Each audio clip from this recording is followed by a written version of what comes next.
Hello, everybody. This is YouTube Live, Everything Phoenix. Thank you very much for joining us here today. And we have a good show, as always, for you today. And we're going to discuss the housing market. Where are all the buyer markets at? Are they gone? And what's the appreciation looking like for the rest of 2023? There's some interesting data, not opinions, but data out there suggesting some pretty bullish numbers. So we'll see what happens or what has happened and then what may happen because of that. Also, too, Tempe guys is blowing up. They had the Coyotes project be turned down by the homeowners, the voters of Tempe. However, they have another project that is a $4 billion project that is moving forward, and we're going to discuss that here today on the water of the Tempe Town Lake. And then we have a new water deal for Arizona. What does that all include? What does that mean for the residents of Arizona and the future of our growth? And there's other stuff too, more development, but the housing market's the big thing. Rates, where do they currently stand? Where do they currently stand? They are increasing ever so often. And today we have hit a high where rates are not in a good territory. So where could they go in the next 2 months? We'll discuss that all and more. So guys, thank you very much for joining us. We really appreciate your time here, as I know it's valuable. So we're going to dive right in as we always do. So we're going to talk about new home builder permits as well in just a second, and some other things that are fun topics when it comes to the housing market. So here we go, guys. Monthly average price per square foot. There's a lot of color up there. A lot of different years are being tracked right now and represented. But before we go any further, guys, on this, I would be remiss if I didn't say, please go ahead and subscribe to our channel. Get us out there to more people. And if you could, let us know where you're listening from. And if you have any questions, comments, please put it on our YouTube channel here, because I would love to make this a two-way conversation as much as possible. So going back to sharing my screen, here is the monthly average price per square foot from a sales price standpoint. And you can see the purple right here is 2023 up here at the top of my cursor. 2023, guys, we are in uncharted territory outside of 2022, of course, because that was when the stars all aligned and everybody was going crazy, including iBuyers, right? iBuyers made a big chunk of the market up at that time and were a big reason why the market accelerated the way it did. And of course, they paid the price the second half of 2022. But if you look at 2023 here, we are sitting pretty. Look at the amount of appreciation over the past 4.5 months. It has gone up the entire time. Pretty interesting. Now, if you read the commentary here by Cromford, this is pretty interesting, right? We like to measure this monthly average far more frequently than once a month to avoid surprises. The chart above uses weekly measurements so we can stay on top of this as much as possible.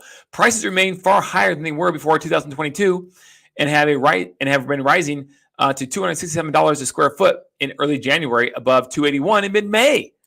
Now, check this out. Here we go, guys. Here we go.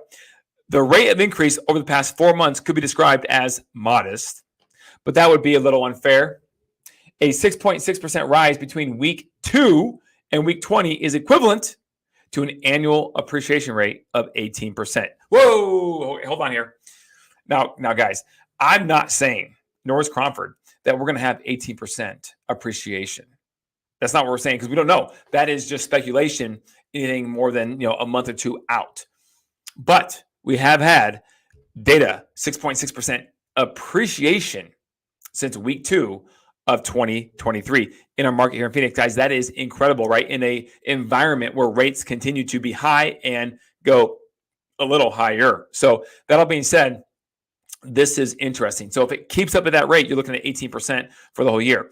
Probably won't keep up at that rate, however. That would be probably a little too far-fetched to say. Do we expect this more than modest rate to continue? No. Oh, here we go. From May to September, the weather in central Arizona gets a little toasty, but the housing market usually gets cooler, at least where an average price per square foot is concerned. You can see in the chart above how the average price per square foot tends to go flat or even decline during the period in most years. The main exception was 2020. Obviously, that was a rebound of COVID. So, what's up, my man? Jeff, how you doing, brother? Let's go, crushing it. Love it, love it. Thanks for tuning in, Jeff. I appreciate it, man. Our YouTube Live from South Dakota and Arizona. I appreciate it, brother. Thank you so much. All right, so here we go. In most healthy years, the CMI, like 2023, we expect the majority of the upward price movements to occur between January and May and between October and December. That's the cyclical nature of our industry here in Arizona, okay? Our tentative expectation is that prices will remain roughly flat or even dip slightly from now until October and then rise again during the fourth quarter as long as nothing dramatic occurs to change our assumptions. So this is interesting, guys. You can see typically here is this brown right here is 2020 right here, right? And then the blue is 2021. And you can see outside of 2021, we had a little dip right here in the middle of May, June, but then it kind of held steady throughout the summer where it gets hot. But typically you can see this little dip right here, July, August, right here through most of these lines outside of 2020 and 2021, right? Even 2021 a little bit, right? So expect prices to continue to potentially dip a little bit or remain flat. Now, that's with rates currently being at 7%. Here you go, guys. We're at 7.12%. 7.12%. Look at this on the 30-year fixed right now. That is as of today. With rates hovering between 6.5 and 7.12, the Phoenix housing market continues to do a 6.6% increase in 2023 for the first half of the year so far. That purple line right here that I'm flashing off my cursor. That is incredibly resilient. Why? Again, here's why. It's all green. What's all green, Kelly? Great question. I'm glad you asked. That's the Cromford Market Index. You guys know I harp on this. I love the Cromford Report. It is data over drama. And you're looking here at all the major suburbs, towns, right, of the Phoenix metro greater area. They're all green. They all have increased over last month to this month. And there are the percentage increases when it comes to the CMI. And guys, the demand isn't that much better. I've been talking about this and I'll continue to do so. Demand is decent. There is pent-up demand. We haven't seen that even unload yet because rates are still too high. But even without that pent-up demand, there is regular demand that's fairly average. Not as good as it usually is this time of year in a normal cycle of a season, but it's still decent. But what's worse? Supply. And that's what's keeping our prices going up is supply. There is very little supply. So if you look at here, guys, Chandler, I mean, how much more can it run? I mean, well, we've seen it go into the 500, 600, 700 range before because that's what it was in 2022 when it was just bananas. So it could do that. It shouldn't. It most likely won't. But it's still increasing to a CMI of 260. Guys, remember, a balanced market, okay, a balanced market is, right here, I'm going to show it to you, is 90 to 110, okay, 90 to 110. Below 90 is a buyer's market. Above 110 is a seller's market by data definition. So if you look over here on our chart, wow, Buckeye, which is bringing up the rear here at 90.3, is not even in a buyer's market anymore. It is a balanced market. So the leverage continues to dissipate. That is interesting. But here's some good news. I'm going to talk to you here for a second, guys. There are some lenders out there starting to get creative, and you got to love them for it, okay? Here's what could happen. What we were saying, if you back up a few months when we had, more leverage in the marketplace as a buyer, if you're a buyer looking to purchase, right, even though you have rates being high, what we were saying was you could do a rate buy down. We could negotiate for you, the seller, to pay for a 1 or 2-1 or 3-2-1 rate buy down. What does that mean? If your indexed approved rate was 7%, if it was a 2-1 buy down, in year 1, you're at 5%. In year 2, you're at 6%. Why? Because people buy monthly payments. They don't buy the rate. And that's how you are probably looking at it. That's how most people look at it. They buy monthly payments. So if you can get a low monthly payment in month 1 and 2 before it goes up to its fully indexed rate of 7%, you have a much better monthly payment. Okay. But now people are saying, well, hold on, Kelly, because of this right here, and buyers markets are kind of gone now, and sellers have more leverage in most places in Phoenix. How are we going to negotiate the seller to pay for that rate buy down? Well, our lender, as an example, is doing this, and it's pretty creative. I'm sure other lenders are as well. But our lender is now doing this. What they are doing is they are now covering the cost of that rate buy down. So let's say, for example, you would be approved for a 7% interest rate. What they would do is they'd bump up the rate, say a quarter point to 7.25, and you're like, well, I don't want that. I want 7. But they're going to bump it up to cover the cost to then buy your rate down for a year, or maybe 2. So in that 2-1 rate buy down scenario, they bump up to 7.25. And then what they do is they pay, not the seller, not you, they pay for the rate buy down, whatever the cost may be, down to 5.14 in year 1, 5.25, 5.25, and then 6.25 in year 2.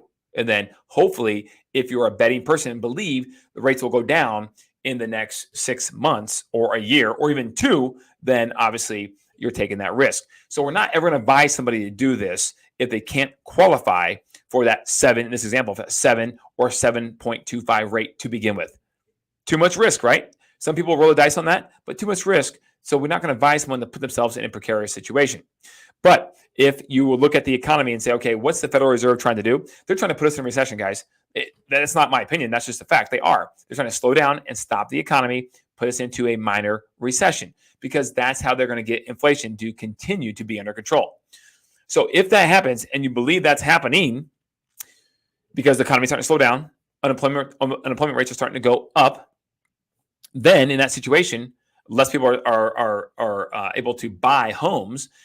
In that situation, what's their lever to pull in order to then get the economy out? And hopefully not just like quickly, but out slowly out of that recession? Interest rates. So it would not be a far-fetched idea to think that if the economy continues to slow down, that the Federal Reserve, well, I think the federal funds rate now is around 8% or so, if they then start at some point dropping the federal funds rate down, 25 basis points, 50 basis points, maybe 75 basis points, whatever, slowly to get the economy now starting to get the wheels turning a little bit again and a little faster, right? And if that happens, pent-up demand is going to come out of the woodworks, especially in hot markets like Phoenix, Tampa, Florida, and places like that. Okay, so this is interesting. What's happening in our marketplace today. But rates, as you can see here, guys, I'm sharing my screen here. As I said here, rates are at 7.12. It's becoming a little bit harder to buy a house if you're somebody who is multi-payment driven, which most Americans are. Okay, and that's fine. That's just how it is. Now, let's go up here and look at builder permits. This is important. Okay, we all know we have a supply issue, partly because obviously people have 3% mortgages, 2.75% 30-year fixed mortgages. And so why would they move to go into a 7% mortgage if they don't have to? That's part of the reason. That's a big part of the reason. The other part of the reason of not having a whole lot of supply, at least in Arizona and Phoenix, is because we don't have enough new home construction. This right here explains a lot of that. It doesn't solve it necessarily, that's for sure. But look at the yo-yo here, okay? May 24th, up here. We all know by now that low supply means a big problem for the greater Phoenix housing market. The obvious source of improved supply would be construction of new homes. However, if you're focusing on single-family home market, the news is bad. The chart below, extracted from Cromford Public section of our site, shows the year-to-date single-family permits between 96 and 23 for Maricopa and Pinal counties up to the end of April. The chart provides data for all 15 counties, but we have filtered 13 of them out. Just Pinal, which is like the southeast part of Maricopa County. That's where it attaches to Maricopa County. And of course, Maricopa County, which is primarily the vast majority of the greater Phoenix metro area and all the suburbs. But check this out, guys. With only 6,500 permits issued year to date, we're looking at a desperately low amount of new home construction, almost down 49% from last year. We had to go all the way back to 6,120 permits to find a year-to-date total that was lower. With an usually low number of resale homes coming to the market, because everyone has 3% mortgages, we can reasonably expect the supply shortage to last for a long time. Guys, and if that happens, what's going to happen to prices? They're going to continue to increase. This is crazy, right? Because then they're going to increase while rates continue to increase potentially, and then you have this affordability issue continuing to linger. Hopefully, inflation will continue to come down a little bit. Hopefully, the economy starts to sputter a little bit more, and therefore we can get the Federal Reserve to start to drop interest rates, because prices in Phoenix don't look like they're coming down anytime real soon. Those who predict more drops in sale prices will have to explain where a vast new supply is going to come from.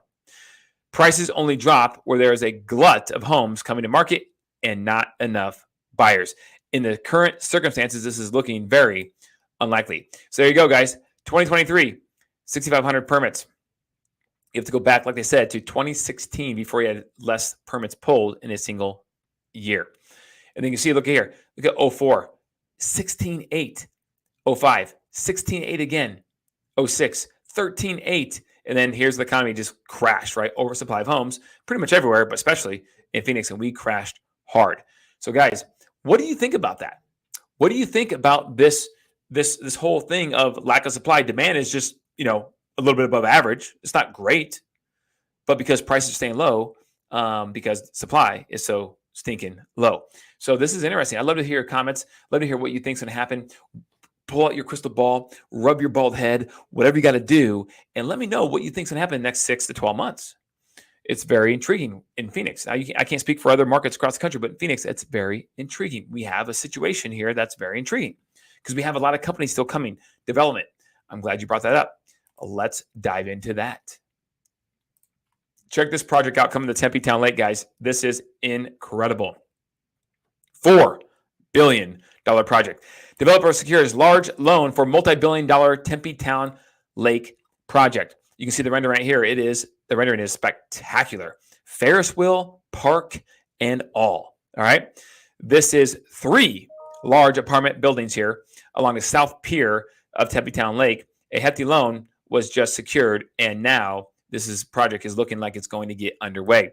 It will include 3 apartment towers totaling 724 units and 26,000 square feet of retail on 3.3 acres right there on the lakefront side. Okay. They already got a loan of $223 million. And there's more renderings of what it would look like, Ferris wheel, and just a really nice, actually, pier park over the water. Right now, again, we have lakes in Arizona, and we have actually a couple of very nice lakes: Canyon Lake, Bartlett Lake, Lake Pleasant, around the Phoenix area, but they're on the outskirts, out a ways. This is about the best you're going to get in town for the most part for some sort of larger lake. So here you go, right? And it's right by ASU. It's right by the State Farm campus, corporate campus, and a lot of other glass modern structures of property. So it's really cool, guys. Really cool project that's happening along the way. The 2-acre public park there will be called the Central Green is at the heart of the project. All right. A luxury hotel, a senior housing tower, additional retail space, and multifamily housing units are all in the works. This is going to be a multi-pronged approach, and this is going to be one of the most sought-after projects in all of Phoenix. They're talking about that this is looking at it's going to be potentially going off in 2025, pre-selling, and 2026 right here to be complete and full by then. So that's pretty crazy, right? T, what's going on?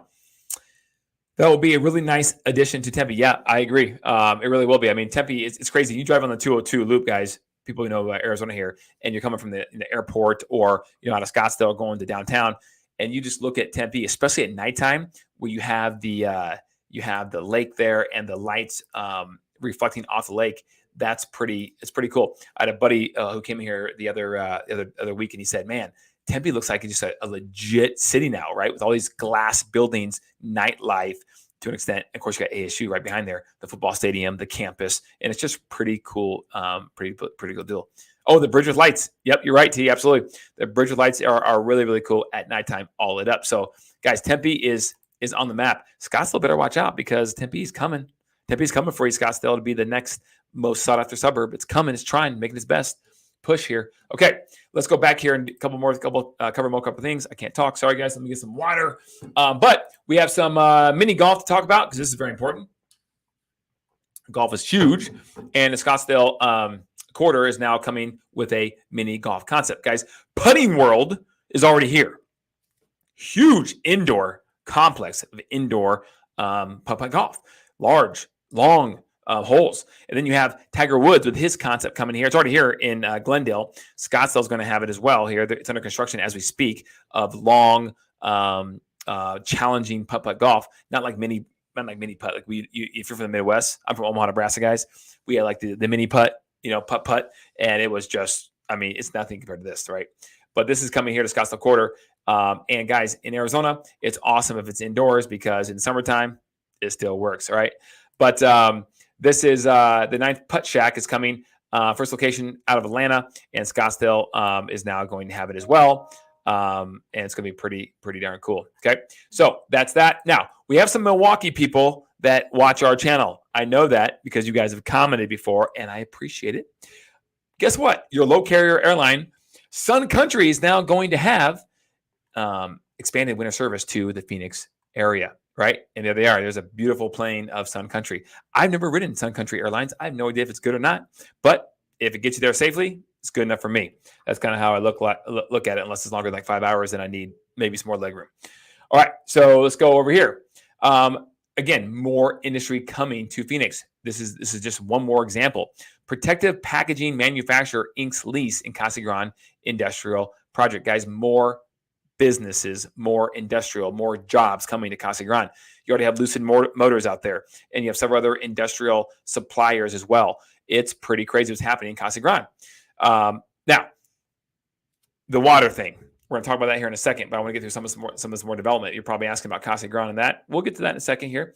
But again, I want to show you more development is coming to the Phoenix area. All right. Arizona, other Southwest states agree on new Colorado water plan. That's what we want to get to right now. All right. So you may have seen on my Instagram page, if you follow me at Kelly Cook Homes, that the lower basin states of Arizona, Nevada, and California all struck a deal to cut 3 million acre feet of water over the next 3 years, a 10% reduction of water usage. That is great for the Colorado River. The upper basin states of what they are, Colorado, New Mexico, Wyoming, and Utah, they have not came to an agreement yet for the Southwest states on water usage, but they're not in a as need of water as these 3 states towards the bottom are. Okay, so I'm going to pause here and give you some stats. Okay, I went to a conference that the Phoenix Business Journal actually put on about what's going on in Scottsdale specifically. And because everyone knows Scottsdale for the most part across the country, it's the most famous suburb there is out there. And the Scottsdale Growth Summit was interesting because they talked about water. And a couple of things they talked about, guys, which I thought I'm going to share with you today that you guys have extra knowledge on this is this, okay? A lady, Sarah Porter, who's the Kyle Center for Water Policy at Arizona State University, was there to speak. And she's an expert on water in the desert. So what this means let's talk about Arizona first, okay? Now, what this article didn't talk about is who is sharing the percentages of those cuts over the next 3 years through 2026. The biggest state that is choosing to cut the most is Arizona, 55%. Nevada's at 15%, and California at 30%. That's the percentage breakdown of those cuts. So you can make the argument that maybe Arizona got the worst deal. I don't know. That's not for me to say. But what I can tell you is that Arizona also has probably the best water system in terms of the aquifer system for groundwater that most other places have in the Southwest. So that's good for Arizona. Now, when she said this, and this is a great quote. She said, "I'm so tired of people talking about a crisis of water in the Phoenix area." Why? Because Scottsdale, as well as the majority of the other suburbs in the Phoenix area, are water assured cities. What that means is they have to have a 100-year water supply already to get that designation. There are only 2 cities and suburbs right now that I'm aware of that do not, that are kind of attached to the Metroplex of Phoenix, and that is Queen Creek and Buckeye. Every other suburb, I'm not going to say every other one, but the majority of the other suburbs are. So, for example, Scottsdale. Scottsdale is a water assured supply city. It's designated as such. That means Scottsdale already has, as an example, a 100-year of water supply. So if we're going to talk about crisis, what she said is the crisis would be how we continue to demonstrate we have an ongoing 100-year of water supply. Right now we have it, but there'll be more people living on the planet. Therefore, more people living in Arizona because it's a great place to live. And so how do you continue to do that? Well, this is one of those things. Now, obviously, there's more technology is going to come online. There are more restrictions they'll put on, like, potentially some sort of farming. Did you know that 75% of all water usage in the state of Arizona is agricultural? Yeah, right? In the desert, they grow crops. We grow a lot of crops here in the desert. Now, what's interesting, she said, is that you got to be careful on what you do in terms of your opinion about where we should maybe stop some agricultural work in Phoenix or in Arizona, excuse me, because Arizona provides a lot of fruits, vegetables, and when you have dry farmland next to rivers, it's been proven that those vegetables, whatever you're growing, those crops, it's a really good place to do that. However, what we need to get rid of, she said, and maybe reevaluate, are places in the middle of nowhere, Arizona, that are very dry and pumping water out of the ground for that agricultural use. That may not be the best and smartest thing to do. Instead, we should be focusing on the places that have a great growing climate next to rivers where it's not all coming out of the ground, because they can always resupply the groundwater through the aquifer system, through the Colorado River, through the Verde River, and places like that. It's kind of complicated, but that's what she was saying. It's interesting. But nonetheless, there is a plan in place to try to save 10% of the water usage that's currently happening amongst those 3 states. And now the Department of Interior is involved, as well as the U.S. government, to try to strike a longer-term deal of what that means for these states. There's a lot of controversy around this. The state of California, a lot of people in Arizona and Nevada aren't happy with this deal necessarily because of how they feel the misuse of water rights and straight up water that California does. I don't know about that because I'm not an expert on that part. But there are a lot of people who have opinions on this, and they want California to share more in that loss of water usage than just 30%. But that's where we're at right now. So hopefully it becomes more equitable and everyone becomes on the same board to obviously conserve water as much as possibly can in the next 3 years in 2026 when this agreement expires. So we'll see more to come on that. But that's the water situation currently happening. And this is the picture of the Colorado River by the Hoover Dam, okay, by Lake Mead. And you have the article talking about the lower basin states, obviously, of, again, Nevada, Arizona, and California that are doing that. So that is the deal. Now, the good news is we have a lot of snow in California and in the high mountain area. And so and the areas that feed into the Colorado. So hopefully that will run off this summer, and that will help, at least kind of stay the current level of water that we have. Hopefully, let's all pray for that. So, guys, that is a situation of what's going on in Phoenix. If you guys have any other questions, I would love to hear them. Otherwise, I'm going to sign off right now because it's kind of light on the development side this week. We're going to have more, I guarantee, because if it's a light one week, it's going to be heavy the next week, and there's going to be a lot more to talk about development-wise and what's going on in our city. But I will say this, that there's a lot of companies still coming here lined up.